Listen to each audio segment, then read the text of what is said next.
Deixe-me dar alguns passos bíblicos para o planejamento e para a condução divina. Primeiro, quando nós falamos sobre condução divina em decisões, em ações, sobretudo materiais, nós não estamos buscando por um toque de Deus que nos arrepie, uma revelação, um anjo, um sonho. Isso é misticismo. Nós estamos falando sobre buscar a condução divina de maneira bíblica. Nós não estamos falando sobre, como muitos pentecostais creem, Senhor, me dá um novilo de Gideão, essa aparição, isso, aquilo. Isso não é condução divina, isso é misticismo. Mas a palavra de Deus nos ensina a buscar a direção do Senhor. E há muitos textos bíblicos, eu não me voltaria a ele, que mostram isso.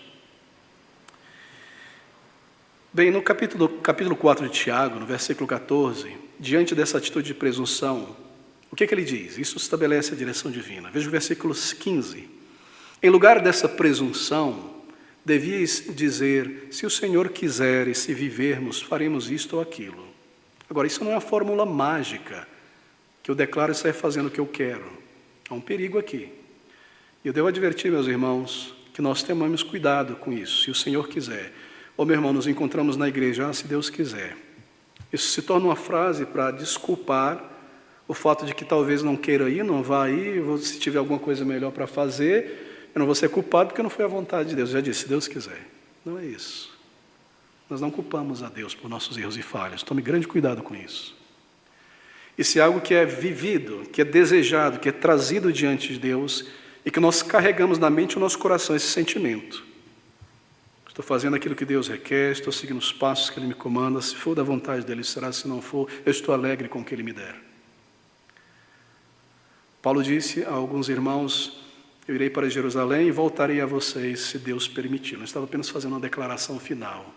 Ele tinha os planos e os propósitos, ele ia orar ao Senhor, buscar a direção do Senhor, a permissão do Senhor, a condução do Senhor. Porque em outros momentos, Deus não permitiu que ele fosse àquela cidade ou àquela cidade, embora ele tinha a intenção de ir lá para pregar o Evangelho. Assim, um passo primeiro é este, para buscar a condução de Deus nessas grandes decisões e decisões materiais, se submeta completamente a Deus, ore a Ele primeiro. Ore com fervor, busque a condução e a proteção do Senhor. Não tome decisões superficiais apenas baseado no que seria salutar, que pode ser bom para o reino de Deus. Ore ao Senhor, se submeta realmente a Ele. O segundo passo é, limpe o teu campo de visão. Você está indo nessa direção, mas o que está te levando a isso? É uma inclinação egoísta apenas?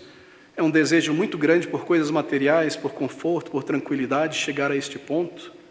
Há algum elemento muito carnal que está influenciando tomar essa decisão ou seguir por este caminho, este trabalho, essa profissão, este esposo, esta igreja? Algum elemento carnal? Porque é mais perto da minha casa, então eu vou para essa igreja. Não quero nem saber o que a Bíblia diz sobre doutrina, se é uma igreja bíblica, se não é. Esta pessoa, isto e aquilo, uma pessoa bacana, e etc., de bens, mas é um crente em Jesus.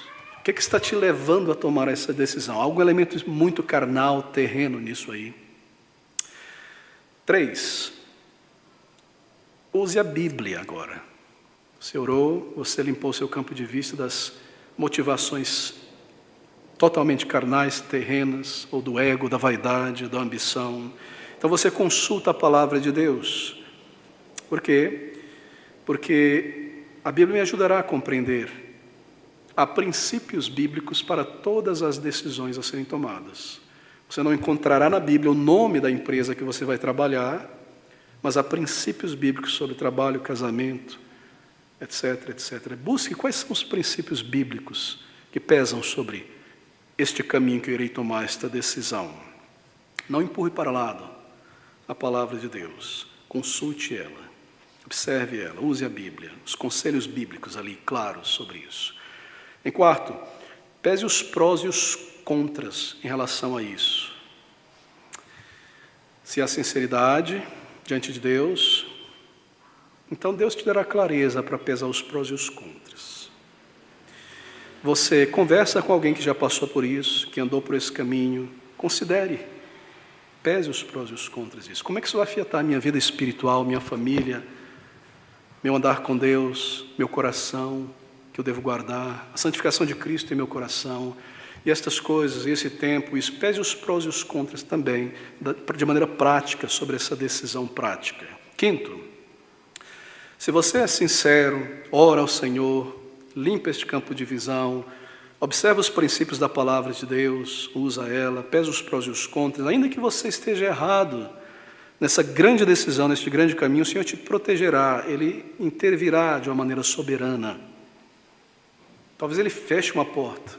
Estava tudo claro que iria por aqui de uma maneira inesperada, de outro mundo. Não foi. Como pode? Pode ter sido o Senhor. Ou o contrário. Ele abre uma porta. Assim, esse é um quinto passo, não o primeiro passo.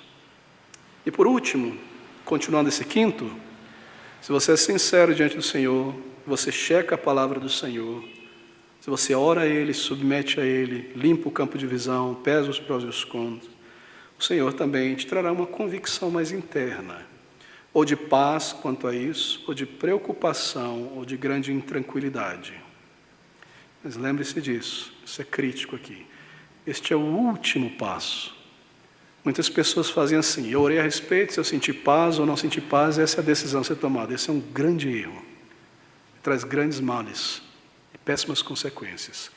Esse é o último passo, é uma intervenção do Senhor.